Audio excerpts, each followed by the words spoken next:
Pag-aaralan ng tanggapan ng Solicitor General ang naging desisyon ng Court of Appeals na nag-uutos sa gobyerno na magbayad sa Philippine International Air Terminals Incorporated o PIATCO. Ayon kay Deputy Presidential Spokesperson Abigail Balte, kasama sa gagawing hakbang ng Solicitor General ang ikumpara ang computation ng CA sa kanilang tanggapan.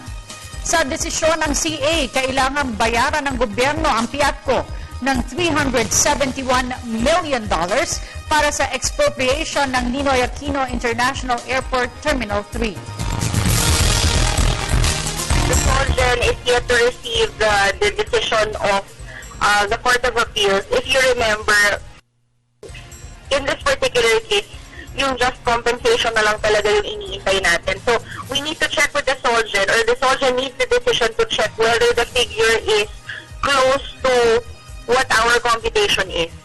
So, once the Solgen gets that, they'll make a determination of how to go about what the next step will be. It really actually depends on the amount already of the just compensation, apart from other interests that may be attached and discussed in the decision of the Court of Appeals.